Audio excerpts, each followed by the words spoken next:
25 वर्ष की अविवाहित लड़कियों का चरित्र ठीक नहीं होता, उनकी शादी 14 वर्ष की उम्र में ही कर देनी चाहिए। बात दरअसल अनिरुद्धाचार्य के उस बयान की है जिससे पूरे देश में भारी बवाल मचा हुआ है। माफी मांगने के बाद भी बवाल थमने का नाम नहीं ले रहा। यह पहली बार नहीं है जब धार्मिक बाबा ने ऐसा बयान दिया हो। मध्य प्रदेश के तथाकथित बाबा अक्सर ऐसे बयान देते रहते हैं। चलिए आज आपको एमपी के कुछ ऐसे बाबाओं के बारे में बताते हैं जो आए दिन अपने बयानों को लेकर सुर्खियों में रहते हैं। अनिरुद्धाचार्य से लेकर धीरेन्द्र शास्त्री, प्रदीप मिश्रा ने दिया विवादित बयान। मंच से धार्मिक बाबाओं के विवादित बयान की है लंबी फहरिस्त। बागेश्वर धाम के धीरेन्द्र शास्त्री द्वारा दिए हवस का मौलवी बयान पर मचा था बवाल। राधा कृष्ण पर टिप्पणी के बाद प्रदीप मिश्रा को नाक रगड़कर मांगनी पड़ी थी माफी। पंडुकर सरकार का मंच पर युवक को चाटा मारना बना विवाद का कारण। आज हम सबसे पहले बात करेंगे पंडित धीरेन्द्र कृष्ण शास्त्री की, जो छतरपुर जिले में स्थित बागेश्वर धाम सरकार के पीठाधीश्वर है। पंडित धीरेन्द्र कृष्ण शास्त्री अपने बयानों को लेकर अक्सर चर्चा में रहते हैं। वह कई बार ऐसे बयान दे चुके हैं जिनसे विवाद की स्थिति बनी। हाल ही में उन्होंने हवस के पुजारी वाली कहावत पर सवाल उठाए थे और कहा था, जब हवस का पुजारी हो सकता है तो हवस का मौलवी क्यों नहीं। इसके अलावा उन्होंने एक बार हजरत अली और बजरंगबली को एक साथ जोड़कर टिप्पणी की थी, जिसके लिए उन पर एफआईआर भी हुई थी। पंडित शास्त्री ने महाकुंभ को लेकर भी विवादित बयान दिया था। ऐसे में उनके विवादित बयानों की फहरिस्त काफी लंबी है।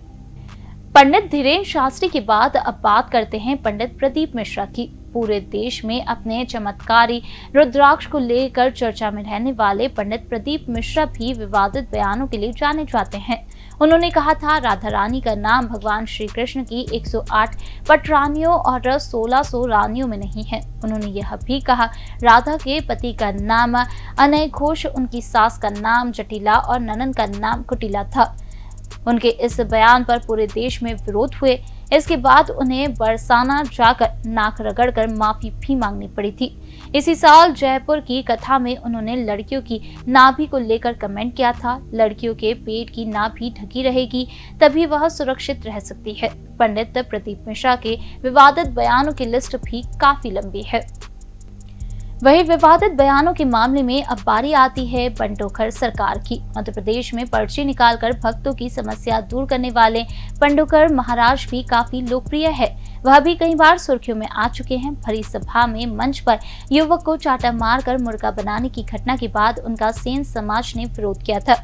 बता दें, पंडोकर सरकार बागेश्वर धाम के पीठाधीश्वर पंडित धीरेन्द्र शास्त्री पर काफी हमलावर रहते हैं। इसी के साथ वह पीएम मोदी, अमित शाह और लालू प्रसाद यादव जैसे राजनीतिक दिग्गजों का करियर बताने का दावा भी कर चुके हैं। धार्मिक मंचों से आने वाले ऐसे विवादित बयानों की एक लंबी फहरिस्त है जो समाज में भ्रम, भेदभाव और उथल पुथल का कारण बनती है। चाहे वह अनिरुद्धाचार्य हो, पंडित धीरेन्द्र शास्त्री, पंडित प्रदीप मिश्रा या फिर पंडोकर सरकार, उन सभी ने कभी न कभी अपने शब्दों से मर्यादाओं की सीमाएं लांघी है। सवाल ये नहीं है कि माफी मांगी गई या नहीं, बल्कि यह है कि क्या ऐसे बयान देने वालों पर कोई जवाबदेही तय की जाती है। जब धर्म और आस्था का मंच सामाजिक जिम्मेदारी से विमुख होकर निजी विचारधाराओं का प्रचार स्थल बन जाए तो समाज को सतर्क होने की जरूरत है। धर्म उपदेश का माध्यम हो, नियंत्रण का नहीं।